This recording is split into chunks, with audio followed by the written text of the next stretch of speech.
Yeah. I saw it in the photos. Yeah. People have been commenting saying, "God, you look so healthy, Geoff." Yeah.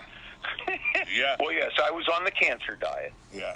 I was telling somebody the other day that I was going to have you on, and they said, yeah, that's great. And I said, no, listen, you don't understand. As a guy who's been on the radio for 20 years around here, I've been out on the town. I left this one nightclub one night with having fun with Sonia Baghdadi, Kristen Casado. Just name all the names. I said, but there was nothing ever like walking down the street with Jeff Fox. The guy couldn't get 3 feet without posing for a picture or being ribbed about the weather. One time you and I were out to eat. People just kept coming over to the table, legit asking you to give them their own one-on-one weather forecast. One of the most recognizable faces, I believe, in Connecticut TV history. A lot of this, Vinny, I didn't find out about until Channel 8 originally let me go. Yes. And maybe we were all better off that I didn't get it.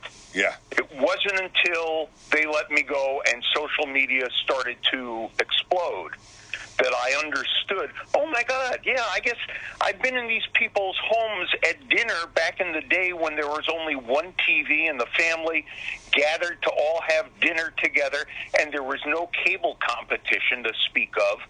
And for decades, they watched me like this every afternoon. Yeah. Yeah. I mean, and you're a guy who took it seriously. I remember when you told me you were going to study meteorology even more. Like you asked the station at the time to back you up as you studied it even more. I remember when Joe Amaranti afforded you the opportunity to make I got that storm wrong. I'm going to apologize. No, meteorologists don't apologize for getting it wrong, but Jeff Fox had to. Yeah. Well, everybody, you march to your own drummer, Vinny. I think people understand that when they see me on TV, that I speak with candor, that I kid around, I joke around, but if I say something, it's because I mean it. Yeah. That, there's no sense in me lying to people, especially, and again, this is something I learned after I was let go from Channel 8, but these are people who've been my friends for 30 years, the viewers. Yeah.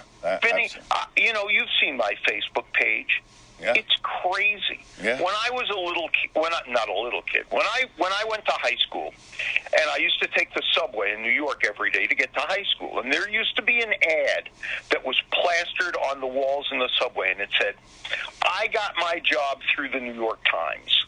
Well, if they were going to put up an ad like that for me now, it would be, "I got my job through social media," because there is absolutely no doubt in my mind that everything that has transpired now has everything to do with all the people who supported me and were nice to me on Facebook and Twitter, and that is 100% of why I'm on Channel 8 right now. Yeah, and that's it. And we got you all summer long. And again, as I said, I couldn't be more excited about it. I'm glad we touched base. Give my best to the missus, and of course to Stephanie. I know when you only have one, this has had to be a very trying time on her. And we had long conversations. I remember at one point when I was just going to call it quits after Stella. I don't even know if you know. No, I went back and we followed Stella up. I have a son named Luke now. Oh, my. Yeah. Oh, good. Yeah. So, but I know it must have been very tough on your daughter, too. It's very difficult. When your child calls 911 because their father has collapsed on the floor. Wow, yeah. And to see me, after the operation, people don't realize, first of all, cancer is not a one-person deal. You can't do it yourself. It's much, much too labor-intensive. All the doctor's appointments, all the treatments. You need someone with you all the time. And that was Helene, my wife, and Stephanie, our daughter. Yeah. I know. But all the time when I would go through stuff and they would do, stop and think about this for a second. Twice they dropped a camera through my mouth, down through my throat, to my stomach. Yeah, that's amazing. And then and then they cut me up and had to put 18 staples to hold my stomach together. That's unbelievable, man. But so meanwhile, while this is going on, I have the button to get myself narcotics when I need it for the pain. But my wife and my daughter, they were totally lucid. And though I hardly remember any of the time I was in the hospital, they remember vividly every moment. And so, it's in many ways just as difficult or even more difficult for your family as it is for the patient. Yeah. You know this with your mother, I'm sure. I didn't want to seize that moment, but yeah, that's just what I was going to say. And who knew at the time that there'd be another chapter, that the TV stuff still wasn't over, that we had another glorious chapter right around the corner. It's an amazing story. You know what, Vinny? And this surprised, two things. You said you watched the Ann story. Number one, cancer taught me how happy I was. How weird is that? Because when I had to start evaluating my life, because, I was going to die. Yeah. I said, how can you say, well, should I go on a trip? Should I do, I had nothing I wanted to do. I was happy with my life. I love my life. Yeah. So...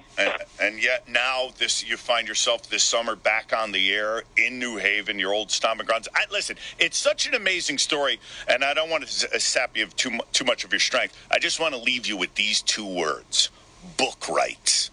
I think I should be the guy that writes this book when that time comes around. I do. We can get a foreword from Rick Springfield, but I write the book. Aren't you gonna? I thought you were gonna write the screenplay for me. If you want to go that route, I haven't had any luck with screenplays, though. I've had a little luck with books because I believe there have been times when my wife has had thoughts about me when we could actually put a script on Wives with Knives if you want. Yeah, I'm sure we can. But I do think it's an extraordinary story, and I'd love to keep in touch with you throughout the summer. And please. And who knows? Maybe we got a storm or two coming towards the end of the summer that you're really going to be warning us of something huge, and we could have you on at those times too. Sure.